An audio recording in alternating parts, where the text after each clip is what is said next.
The rain hammered relentlessly against the floor-to-ceiling glass windows of the penthouse office on the 45th floor of the Sterling Tower in downtown Chicago, creating a chaotic rhythm that seemed to match the tempest brewing inside the room. Robert Williams, a man whose net worth hovered in the billions and whose patience was notoriously shorter than his temper, paced across the Persian rug like a caged tiger, his Italian leather shoes making no sound unlike his booming voice, which echoed off the mahogany walls. At 42 years old, Robert was the epitome of American corporate dominance. He possessed a jawline that could cut glass, his eyes that held the warmth of a frozen lake, and a reputation for devouring smaller companies for sport. Tonight, however, the master of the universe was being defeated by an inanimate object. Standing in the center of the room, bathed in the soft glow of recessed lighting, was the Obsidian, a safe rumored to be indestructible, unhackable, and designed by a reclusive engineer who had disappeared shortly after its creation. Surrounding the safe were three of the most expensive security consultants in the United States, men and women with PhDs from MIT and backgrounds in NSA cryptography, who were currently sweating through their tailored suits. They had been at it for 6 hours. Drills had failed. Quantum decryption algorithms had timed out. Sonic resonance had yielded nothing. Robert stopped pacing and slammed his hand onto his massive oak desk, startling a young woman in the corner. This was Jennifer Miller, his executive assistant, who was trembling slightly as she held a tray of espresso that had long since gone cold. But she wasn't the only invisible person in the room. Near the heavy double doors, kneeling by a complex panel of fire suppression pipes, was Stephen Thomas. Stephen was 32, though the lines around his eyes and the gray already dusting his temples made him look older. He was wearing the heavy dark blue uniform of a Chicago firefighter, but tonight he wasn't fighting flames. He was working his second job as a certified fire safety technician, a necessary hustle to cover the mounting medical bills for his daughter Lily, who was waiting for a kidney transplant. Stephen had been trying to inspect the halon gas emitters in the ceiling for the past hour, but the tension in the room was so thick it felt like physical weight pressing down on his shoulders. He tried to make himself as small as possible, tightening a valve with his wrench, his rough, calloused hands moving with practiced precision, contrasting sharply with the manicured hands of the frustrated executives just 10 feet away. Robert roared, turning on the lead consultant, a man named Dr. Harris. I am paying you $5,000 an hour, and you're telling me that a box is winning. It's metal and tumblers. Dr. Harris adjusted his glasses, his voice shaking. Mr. Williams, it's not just tumblers. The Obsidian uses a kinetic logic clock. It responds to pressure variations and sequence timing that follows a mathematical pattern we haven't identified. Robert let out a harsh, cruel laugh that lacked any humor. A masterpiece. It's a paper. If you can't open it in the next 20 minutes, you're all fired. And I'll make sure you never work in security again. The threat hung in the air, toxic and real. Stephen, listening from the floor, felt a surge of distaste. He had seen men like Robert B. Foreman who thought the world owed them everything because they had the biggest bank account. Stephen tightened the final bolt on the suppression pipe and wiped his grease-stained hands on a rag. He stood up, his knees popping, intending to slip out the back exit before the explosion of rage inevitably occurred. As Stephen moved toward the door, the heavy steel toe of his work boot accidentally clipped the edge of a decorative marble pedestal. The sound was sharp, a distinct clack that cut through the tense silence of the room. Robert spun around, his eyes narrowing as they landed on the firefighter. He looked Stephen up and down with open disdain, taking in the soot-stained pants, the name patch that read Thomas, and the weary posture of a man who had worked an 80-hour day. Robert sneered,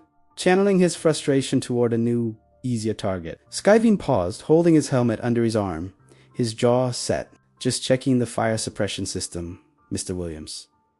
Mandatory code compliance. He turned to leave, but Robert wasn't done.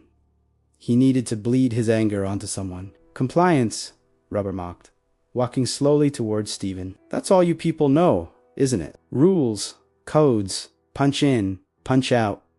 The consultants chuckled nervously, hoping to deflect their boss's wrath. Stephen took a deep breath, thinking of Lily in her hospital bed, thinking of the unpaid mortgage. He swallowed his pride. Have a good night, sir, Stephen said quietly. But as he reached for the doorknob, he glanced back at the safe. He had been watching them work for the last hour out of the corner of his eye. He had noticed something the experts had on Tia's subtle rhythmic vibration in the floor whenever the locking mechanism reset, a pattern that reminded him of the hydraulic pressure systems he worked with on the fire engines. Without thinking, he muttered, It's not a math problem. It's a pressure sequence.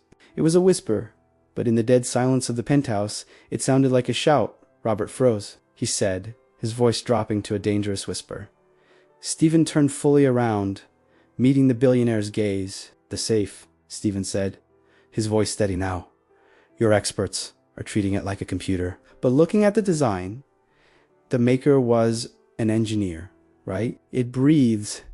You have to treat it like a living system. Robert stared at him for a long moment, and then a wide, shark-like grin spread across his face. It was the look of a predator who had just found a new toy to break. Well, listen to this, Robert announced to the room, throwing his arms wide. Robert walked over to the safe and patted it. Stephen shifted his weight. I didn't say that. Robert laughed, a sound that grated on everyone's nerves.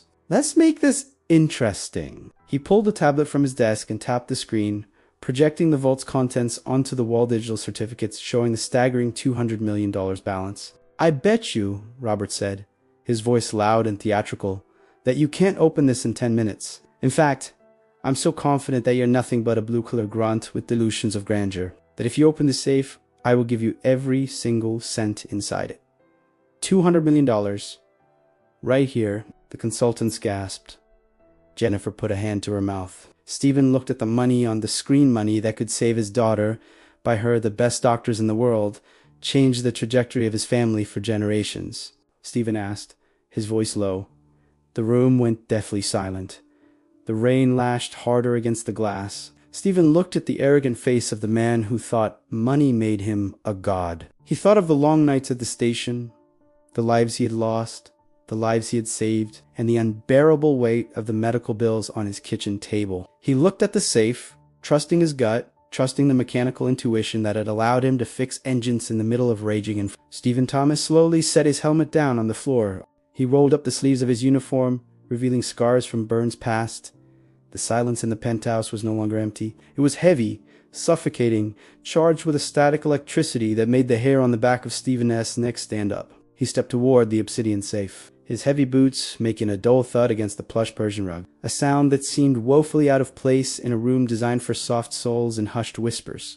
Robert Williams leaned back against his mahogany desk, a crystal tumbler of amber scotch in his hand, swirling the liquid with a look of predatory amusement. He checked his diamond-encrusted watch, making a show of the gesture. 10 minutes, Fireman Robert announced, his voice dripping with condescension. Don't burn your brain out. The security consultants, Dr. Ars and his team, stood in a semicircle, their arms crossed, their faces a mixture of exhaustion and skepticism. They were insulted that this blue-collar worker thought he could succeed where their algorithms had failed, but they were also desperate enough to watch. To them, Stephen was a curiosity, a spectacle of failure waiting to happen.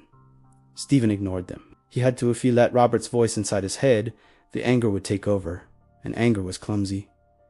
Anger made hands shake. He closed his eyes for a second, blocking out the luxury of the penthouse, the smell of expensive cologne, and the mocking laughter. Instead, he summoned the image of Lily. He pictured a small, pale face against the stark white of the hospital pillow, the dark circles under her eyes that no 6-year-old should have to bear. He remembered the conversation with the specialist just 2 days ago, the one where the word uninsured had hung in the air like a death sentence. $200 million. It wasn't just money, it was a kidney. It was a future. It was the promise that he wouldn't have to bury his child. Stephen opened his eyes, and the world narrowed down to the black matte surface of the safe.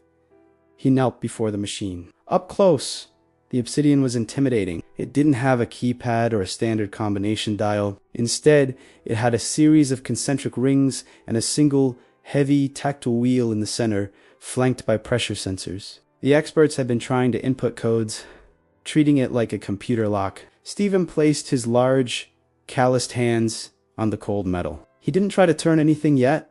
He just felt it. He pressed his ear against the steel, closing his eyes again. One of the junior consultants snickered. Robert chuckled darkly. Let him be. Stephen breathed slowly, in and out. He pressed his palm against the left sensor. Nothing. He pressed harder. Still nothing. Then he applied a rhythmic pressure push-release. Push-push released the same cadence he used to check the back pressure on a stubborn hydrant valve during a freeze. Deep inside the safe, something clicked. It was faint, barely audible over the drumming of the rain against the windows, but Stephen heard it. It was the sound of a hydraulic seal engaging. His eyes snapped open. "It's fluid," he whispered to himself. "It's not gears." The safe wasn't a mechanical clock. It was a hydraulic system. The code wasn't a number. It was a flow rate. He understood this. He lived this. Every day on the job was a battle of pressure management too much and the hose bursts. Too little and the fire winds. He looked at the concentric rings. They weren't numbers. They represented valve apertures. He began to turn the outer ring, not looking for a number, but feeling for the resistance that indicated a valve opening. Dr. Aris, the lead consultant, took a step forward, his brow furrowing. He had been watching the digital readout on his diagnostic tablet, which had been flatlining for hours. Suddenly, the graph spiked. "Mr. Williams Aris said," his voice unsure. "The internal sensors, they're picking up activity." Robert waved his hand dismissively, taking a sip of his scotch. Glitch, but Stephen wasn't banging. He was conducting. His movements were fluid, precise. He turned the center wheel to the right, feeling the tension build, then snapped it back a quarter turn to the left to release the pressure, mimicking the way one would bleed a pump line. The safe let out a low, resonant hum, a sound like a large animal waking up from hibernation. The atmosphere in the room shifted instantly. The mockery evaporated, replaced by a tense, confused silence. Robert set his glass down, the ice clinking sharply. He walked around his desk, his eyes fixed on the firefighter's back. Robert demanded, his voice losing its playful edge. "I didn't hear a beep." Stephen didn't answer. He was in the zone now, a state of hyperfocus he usually only found in the middle of a burning building. He was sweating, the heat of the room intensifying, but his hands were steady. He had bypassed the first layer of security. Now came the hard part. The second mechanism required a sequence the experts had tried: Fibonacci prime numbers, dates. Stephen looked at the pressure gauge on the front of the sofa, small analog needle that had barely moved before. Now it was hovering in the red. He needed to stabilize the pressure. He treated the dial like the throttle of a fire engine. He needed to find the sweet spot, the perfect equilibrium where the system would unlock itself to prevent over. It was a fail-safe design. The engineer who built this didn't want a code. He wanted a skilled operator. Stephen rotated the dial slowly, watching the needle. It jittered. Too much. He backed off. Too little. He closed his eyes and felt the vibration in the floor. Thump, dot, dot, dot, thump, dot, dot, dot, thump. It was a heartbeat. The safe had a heartbeat. He matched his turns to the rhythm. Turn on the beat. Stop. Turn. Stop. Robert barked, though he sounded less confident now. He loosened his silk tie, feeling a sudden claustrophobia. "You're wasting time. It's just noise." Jennifer, the assistant, was clutching her tray so hard her knuckles were white. She was rooting for him. In silence, she was screaming for him to win. She hated Roberts, hated the way he spoke to her, hated the way he treated people like disposable tissues. She watched Stephen's broad back, the sweat soaking through his dark blue shirt, and she saw dignity, a dignity that Robert's billions couldn't buy. Stephen's mind raced. The final lock. The needle was steady, the hum was constant, but the door wouldn't budge. There was one final trigger. He looked at the layout of the buttons. 3 distinct pressure pads. He remembered the schematic he had glimpsed on Dr. Aris's tablet, earlier a triangular configuration. Delta, change in pressure. In firefighting, you sometimes have to create a vacuum to draw water. You have to do the opposite of what feels natural. Everyone had been trying to push the buttons. Stephen realized he had to pull, but they were flush with the metal. How do you pull a flat button? You don't. You create suction. Or dot dot. You release the internal vacuum. He placed his hands on the 2 side sensors and lifted his palms slightly, creating a cup while using his thumbs to depress the center wheel. It was a maneuver that required immense hand strength, the kind of grip developed by hauling 200-pound hoses up flights of stairs for a decade. His forearms burned. The muscles in his neck corded, Robert shouted, seemingly unable to handle the tension. "It's over. You're just a guy who sprays water on wood." Stephen gritted his teeth, the veins in his temples throbbing. He didn't let go. He pressed harder with his thumbs, visualizing the obstruction clearing, visualizing the kidney transplant, visualizing Lily, smiling, healthy, running in a park. For her for her. For her clunk, the sound was heavy, final, and deafening in the quiet room. It sounded like a prison door opening. The three consultants jumped back. Robert froze. Stephen exhaled a long, shuddering breath and released his grip. He stepped back, wiping the sweat from his eyes. Slowly, agonizingly slowly, the massive black door of the obsidian safe swung outward on silent hinges. The interior lights of the vault flickered on, revealing neat stacks of bonds, hard drives, and gold bars that shimmered under the halogen glow. $200 million, sitting there, exposed. Stephen stood up, his knees shaking from the adrenaline dump. He turned to face Robert Williams. The billionaire's face had drained of all color. He looked like a ghost staring at his own grave. The arrogant smirk was gone, replaced by a slack-jawed expression of pure shock. Dr. Ayres whispered, "Impossible, ... He balanced the hydraulic load. It wasn't a cipher." Stephen picked up his helmet from the floor. He didn't smile. He didn't cheer. He just looked at Robert with a calm, terrifying intensity. "I opened it," Stephen said, his voice raspy. 10 minutes. The room hung in suspended animation. The reality of the moment crashed down on Robert. He had made a verbal contract in front of 4 witnesses. He had bet a fortune on his own prejudice, and he had lost. Stephen took a step toward the desk. "I did my part, Mr. Williams." The air turned volatile. Robert's shock began to curdle into something uglier. He looked at the money, then at the dirty firefighter, then at his staff, who had witnessed his humiliation. His eyes hardened. The shark was back, and it was cornered. The silence that had filled the penthouse shattered into a million pieces. Robert Williams stared into the open vault, the golden light reflecting off his pale, horrified face. $200 million.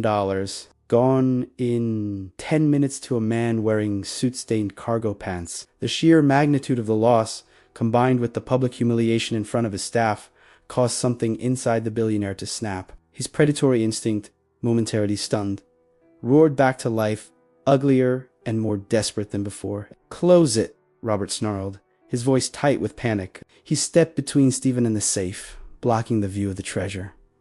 "Get away from it, you broke it. You forced the mechanism." Stephen didn't move an inch. He stood rooted to the spot, a mountain of quiet resolve against the storm of Robert's fury. "I didn't break anything, Mr. Williams. The consultants confirmed it. The sensors confirmed it. I opened it fair and square." Robert laughed. I pitched manic sound. "A deal. Are you insane?" It was a joke, a figure of speech. No one in their right mind bets $200 million on a whim. "You're a fireman, Thomas. Don't act like a lawyer." He turned to his security team, desperation clawing at his throat. "Ayres, tell him it was a diagnostic test." Dr. Ayres looked from his furious employer to the stoic firefighter. The consultant was a man of science, scared of Robert, yes, but he had watched Stephen work. He had seen genius in motion. For the first time in his career, Ayres found his spine. "Mr. Williams," he said quietly, adjusting his glasses. The unit was open flawlessly, and ... "You were quite clear about the terms." Robert's face contorted, betrayed by his own expensive expert. He spun toward Jennifer. You're my assistant. You know how I joke." Jennifer, the young woman who had spent 3 years being treated like office furniture, looked at the man who held her career in his hands. Then she looked at Stephen, who was fighting for something much bigger than a career. She set the tray of cold coffee down on the desk with a deliberate clatter. "No, Mr. Williams," she said, her voice shaking but clear. "It wasn't a joke. You looked him in the eye and shook on it. You wanted to humiliate him." Robert felt the walls closing in. He was surrounded by insurrection. He looked at Stephen, really looked at him, perhaps for the first time. He saw the exhaustion in the man's eyes, but also a terrifying desperation that Robert couldn't understand. Robert whispered, his voice cracking, "Why are you pushing this? I'll give you $50,000 cash right now. Just walk away. Forget this happened." Stephen stepped closer, invading Robert's personnel space until the billionaire had to look up at him. $50,000 won't buy a new kidney for a 6-year-old girl. Mist of the words hung in the air. The rain outside had stopped, leaving an eerie quiet. Robert blinked. "My daughter, Lily," Stephen said, pulling a worn photo from his pocket and holding it up. A little girl with bright eyes and tubes in her nose smiled back. She's an end-stage renal failure. The insurance capped out 3 months ago. The transplant list is long, and the private options are ... astronomical. I didn't come here tonight to play games with you. I came here to fix your fire system so I could pay for her dialysis this week. You made the bet. You put her life on the table. Robert stared at the photo. The girl was around the same age his own daughter was when his ex-wife took her, and moved to Europe, tiring of his endless work and emotional unavailability. He looked at Stephen's rough hands, still grimy from honest labor. He thought about his own grandfather, the man who built the Williams empire from a single Southside scrapyard, a man who used to say, "A man's word is his bond." Robert had forgotten that somewhere between the first billion and the third yacht, he had forgotten that dignity wasn't something you bought. It was something you earned. The anger drained out of Robert, leaving him hollowed out and exhausted. He slumped against the desk. Suddenly, looking his age, he was defeated not by a corporate rival, but by a father's love and a mechanic's intuition. The silence stretched, agonizing. Finally, Robert reached for the phone on his desk. He didn't look at anyone. He dialed a number. "Get legal and finance on the line. Get them down here now." He hung up and looked at Stephen. There was no warmth in his eyes yet, but the arrogance was gone, replaced by a bruised acceptance. "The transfer will take days. The bonds have to be authenticated." "I have time," Stephen said calmly. "Lily doesn't." Robert nodded slowly. Then he did something that shocked Jennifer more than the safe opening. He reached into his desk drawer and pulled out a personal checkbook. He scribbled something furiously, tore out the check, and handed it to Stephen. "That's a personal retainer," Robert mumbled, looking away. 500,000. It's separate from the bet. Get your daughter the best doctors in the city tomorrow morning." Stephen looked at the check. His hands, steady while opening an impossible safe, trembled slightly as he took it. "Thank you," he said, his voice thick with emotion. "Don't thank me," Robert snapped, his old defenses trying to reassert themselves. Just ... just get out of here before I change my mind." Stephen stopped at the door. Robert looked at the empty safe, then back at the firefighter. "You were right. It wasn't a computer. It was alive. I forgot that things and people ...